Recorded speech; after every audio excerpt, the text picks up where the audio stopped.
Notre orateur suivant, qui nous a rejoint, est ministre du Climat, de l'Énergie et de la Mobilité. Autant de sujets qui ont tous été abordés ici au cours du débat, puis des présentations. Et donc, c'est avec un grand plaisir que je vais lui passer la parole. Bonjour à tous.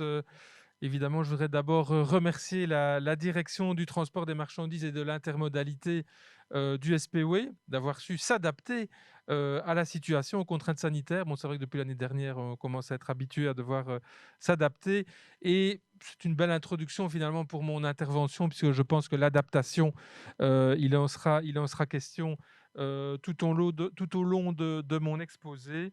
Adaptation, bien sûr, pour atteindre nos objectifs. Adaptation pour faire face aux modifications de notre environnement ou encore pour rendre notre économie plus résiliente. Alors, nos objectifs, précisément, ils sont évidemment très ambitieux en matière climatique puisque, vous le savez, nous avons pris un engagement finalement dans la foulée de l'accord de Paris qui a quelques années maintenant de réduction de nos émissions de gaz à effet de serre sur le territoire wallon de 55% d'ici 2030, toutes émissions confondues, et bien sûr au-delà, d'aller vers la neutralité carbone en 2050. C'est d'ailleurs ce que nous demande grosso modo l'Europe qui est en train d'élaborer son paquet aussi, 55%, Fit for 55. Il y a différentes références qui sont différentes, etc. Mais grosso modo, on va se retrouver dans un objectif très comparable. Et donc, c'est un objectif ambitieux que nous devons concrétiser par un certain nombre d'actions évidemment importantes dans les différents secteurs. Je pense qu'on peut aussi bien mesurer, après la catastrophe que nous avons vécue cet été, l'impact du dérèglement climatique maintenant, chez nous aussi, l'urgence de l'action et le fait qu'on doit se préparer bien sûr à d'autres événements difficiles dans les prochaines années et que l'on doit donc à la fois s'adapter, d'abord limiter nos émissions et s'adapter aux conséquences du dérèglement. Alors, en termes de mobilité, nous avons la vision FAST, qui est donc qui définit les différents objectifs du gouvernement de la Wallonie, qui prévoit notamment un report modal important à l'horizon 2030, avec une baisse de 7% de la part modale du camion. Donc, pour atteindre ces objectifs, le gouvernement wallon a approuvé le volet transport marchandises de la stratégie régionale de mobilité. Différents axes que vous voyez sur l'écran, je pense qu'ils sont assez lisibles, qui définissent donc cette stratégie marchandise, qui vont être mises en œuvre évidemment au travers de différentes actions qui concernent les infrastructures, les services, l'innovation ou encore le cadre réglementaire. Par ailleurs, l'ensemble des mesures que j'évoquerai dans mon exposé sont aussi présentes dans la stratégie et dès à présent mises en place. Tout d'abord, évidemment, nous avons le défi principal, très important, de la décarbonation du transport, comme d'autres secteurs, les secteurs industriels, les bâtiments, la production d'énergie. Nous avons un objectif de décarbonation. C'est donc très, très ambitieux comme objectif. Ça pose beaucoup de questions, de nécessité d'action. Nous savons que l'Europe qui est aussi bien consciente du chemin à parcourir pour être à la hauteur de ces différentes ambitions, comme je l'ai dit, travaille pour le moment sur le paquet Fit for 55, qui consiste donc à réviser la législation en matière de climat, d'énergie et de transport. C'est un paquet assez conséquent qui se traduira par différents textes. Les discussions se poursuivent encore dans les prochains mois. Et dans ce contexte, un cadre de type ETS, que l'on connaît pour l'industrie, devrait faire son apparition également pour le transport et le logement. C'est donc un changement important, même si ça n'est pas encore finalisé. Et l'opportunité s'ouvrira alors aux entreprises de valoriser les efforts réalisés dans leur transport. Nous avons évidemment la question de l'électrification et de l'utilisation des carburants alternatifs, qui sont deux éléments structurants pour les prochaines années. Évidemment, comme vous le savez, il n'y a pas de solution miracle à court terme. Par contre, il y a différentes opportunités. Le biométhane, l'hydrogène, l'électricité. Ces différentes filières se développent, commencent à se développer, où il y a des projets pour les prochaines années. Mon objectif, évidemment, est de développer ces alternatives de manière structurée pour accompagner les innovations technologiques. Il serait très dommageable, en effet, que l'absence de réseau de distribution, par exemple, soit un frein au développement technologique. Mais d'autre part, il n'est pas non plus question d'investir dans des réseaux qui ne pourraient pas faire l'objet d'une utilisation intensive, faute de développement industriel de la filière. Donc il y a différents éléments évidemment à prendre en compte. La fiscalité est aussi un élément qui doit être investigué, un levier important. Il s'agit évidemment d'encourager le marché de la transition. La réflexion de ce point de vue-là est en cours au niveau du gouvernement, que ce soit sur la redevance kilométrique pour les poids lourds ou sur la fiscalité automobile. Dans les prochains mois, nous devrons concrétiser des options claires, mais d'une manière générale, il est clair que l'impact carbone doit être plus largement mis en avant au niveau des transports dans le contexte actuel. Alors, je sais aussi que le secteur industriel, bien entendu, est aussi très concerné et est conscient de l'effort à réaliser. Il y a des évolutions importantes dans le secteur industriel, je le mesure bien par rapport à il y a 10 ans d'ici. De ce point de vue-là, les accords de branche sont un élément important pour avoir des avancées significatives, une démarche aussi saluée de partenariat finalement entre les industries, les différents secteurs et les pouvoirs publics. La seconde génération de ces accords se termine fin de l'année, j'allais dire l'année prochaine, enfin en 2023. On y est presque en 2022, effectivement. Je souhaite évidemment lancer une nouvelle dynamique pour la suite des accords de branche, en décloisonnant l'industrie hors de son métier et en tenant compte de l'ensemble des impacts.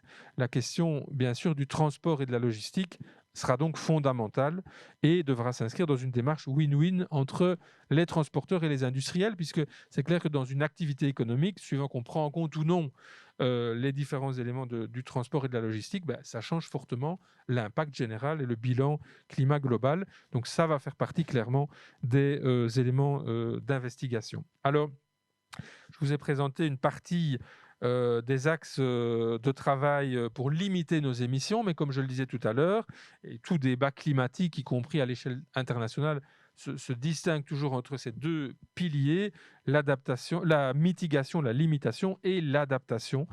Et nous devons clairement travailler beaucoup plus pour le futur sur cette question de l'adaptation, y compris pour la Wallonie, non seulement pour les phénomènes extrêmes, mais aussi parce qu'il y a d'autres déterminants plus importants, structurels, auxquels il va falloir adapter notre fonctionnement, nos industries. C'est une démarche qui, bien sûr, était déjà présente, mais qui va prendre une importance plus grande. Des études sont en cours pour définir les scénarios climatiques pour le futur, leur impact sur la Wallonie, identifier les sujets sur lesquels nous devons travailler, les différents types de risques que nous devons prévoir, les éléments sur lesquels nous devons nous adapter, que ce soit au niveau de la pérennité des logements, des activités économiques, des infrastructures, la meilleure manière de gérer nos ressources. Et donc, au cœur de cette réflexion, il y a également la gestion de l'eau, évidemment, dans toutes ses dimensions, bien sûr dans le cas des inondations, mais aussi dans des épisodes de sécheresse de longue durée. Donc des éléments qui ne sont pas simples à prendre en compte, mais qui seront évidemment très très importants pour les prochaines années. Alors, j'en viens maintenant à quelques illustrations de projets concrets qui sont en cours. D'une part, pour ce qui concerne le plan infrastructure et mobilité pour tous, je ne reviendrai pas en détail à la suite des exposés qui m'ont précédé. Mais clairement, nous avons évidemment une enveloppe importante de 2 milliards d'euros qui a été décidée par le gouvernement à sa constitution. Ce sont des montants importants qui sont centrés d'abord sur l'entretien du réseau, mais aussi la transformation du réseau dans les prochaines années. Donc on passe de la logique existante à une logique de plus en plus complexe finalement pour prendre en compte dans les projets l'ensemble des usagers, l'ensemble des dimensions des infrastructures, les besoins des usagers, l'environnement aussi des ouvrages. Donc c'est un peu comme finalement pour les projets industriels, il y a des dimensions plus nombreuses que précédemment à prendre en compte dans une optique intégrée.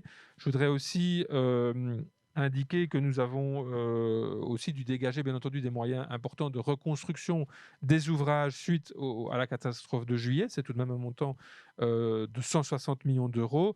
Et je voudrais d'ailleurs aussi en profiter pour saluer le travail du SPOMI dans ces circonstances vraiment difficiles, immédiatement dans la crise et dans les suites de la crise. D'une certaine façon, on est encore à certains endroits dans de la gestion de crise, en tout cas dans une situation pas du tout revenue à la normale. Et donc, il y a vraiment eu une mobilisation très importante, y compris au-delà des missions du SPOE, par exemple pour assister les communes qui étaient parfois extrêmement sinistrées et en incapacité de gérer notamment la situation de leurs infrastructures. Alors, en plus donc de ces différents montants, notamment du plan infrastructure, nous avons évidemment maintenant le plan de relance wallon, dont une partie également, également financée par l'Europe, qui permet d'identifier des projets supplémentaires importants pour organiser la mutation de notre système de transport, aussi bien personnes que marchandises. Par exemple, du côté du transport marchandises, nous avons bien sûr pour accompagner le transport multimodal, les ponts du canal Albert qui seront rehaussés pour permettre le passage de bateaux plus haut, de plus de containers. De même, nous avons la plateforme du Trilogy-Port qui aura sa surface doublée. On est donc bien dans une logique de doubler le transport fluvial de containers sur l'axe Liège-Anvers et donc réduire d'autant la pression au niveau des poids lourds. J'ai aussi pu réserver une somme de 40 millions d'euros pour accélérer la télégestion des ouvrages d'art hydraulique en Wallonie. C'est un projet présent depuis quelques années qui va permettre d'augmenter le niveau de service et la gestion de nos écluses, puisque cette télégestion est une condition sine qua non pour l'extension des horaires, une meilleure gestion des flux, une résilience plus importante du système, et ça permettra donc de réaffecter du personnel à l'entretien préventif des ouvrages. Ce projet est également associé au renforcement de la surveillance hydrologique, permettant à terme une meilleure gestion de l'eau. Et enfin, je voulais évidemment évoquer aussi le projet Senesco. La Wallonie a déjà, comme vous le savez, réalisé des travaux très importants. La traversée de Tournai, j'ai vu qu'il y avait d'ailleurs des images dans le petit film juste avant, l'aménagement de la Lys, etc. Nous sommes en train de finaliser un dossier de candidature pour continuer de bénéficier du cofinancement européen pour les travaux restants. En effet, afin de bénéficier pleinement de ce projet européen, il est désormais nécessaire de raccorder la dorsale wallonne au projet. Il s'agirait donc de travaux importants, avec notamment de nouvelles écluses, avec un gabarit plus important, de la télégestion des ouvrages ou encore des rectifications de voies navigables. Les montants en jeu se comptent donc en centaines de millions d'euros. Les travaux concernent notamment l'augmentation de la capacité sur le Haut-Escaut, le passage à un gabarit 5A sur la dorsale wallonne ou encore l'amélioration du niveau de service sur le canal Charleroi-Bruxelles. Alors, j'en viens maintenant à la politique portuaire, qui est évidemment une des pierres angulaire très important aussi en matière de stratégie de report modal. Une étude a pu être menée pour définir les axes de travail à suivre pour le développement de la politique portuaire. Ils sont affichés sur l'écran. Il a été notamment suggéré de renforcer les synergies entre les acteurs, d'uniformiser les pratiques avec une orientation client et d'affirmer plus largement le rôle des ports comme acteurs de développement durable. Dans cette perspective, un montant important à noter est le renouvellement, un moment pardon, important à noter, le renouvellement des contrats de gestion des ports d'ici avril prochain. Le gouvernement a d'ailleurs déjà approuvé une note d'orientation sur la base des axes qui étaient présentés sur le slide. Ces contrats doivent permettre de définir les rôles des ports, mais aussi celui du SPOMI, celui du gouvernement, afin de faire de la politique portuaire wallonne un moteur de transition au niveau du transport marchandises. Brièvement, je voudrais également illustrer le travail réalisé par les ports autonomes dans la viabilisation des terrains régionaux à proximité de la voie d'eau. Vous voyez ici le site d'AMS Sud à Marchiennes qui offre 30 hectares viabilisés et un quai sur la Sambre. Vous voyez également le développement des halls logistiques sur le site du Trilogy Port. Ce n'est que quelques exemples des développements portuaires en cours.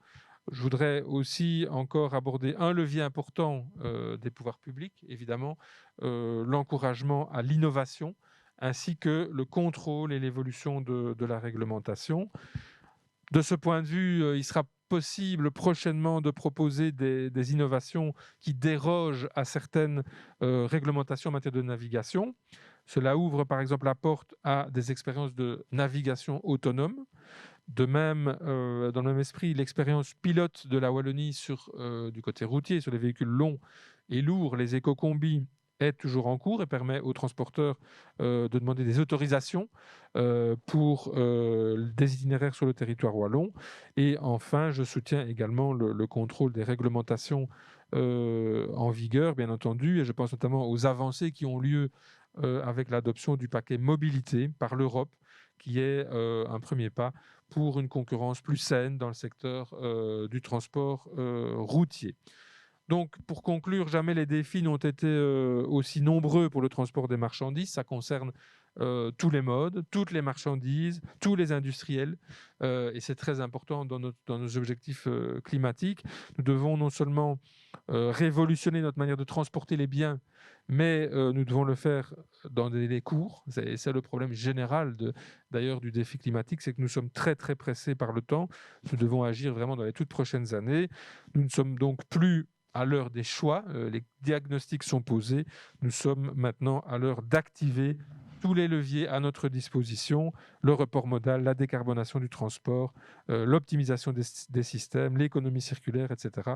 Et pour ce faire, bien entendu, je continuerai de dégager tous les moyens possibles pour assurer cette transition, faciliter, encourager ou parfois contraindre, parce que nous ne pouvons pas échouer par rapport à la réussite de ces objectifs.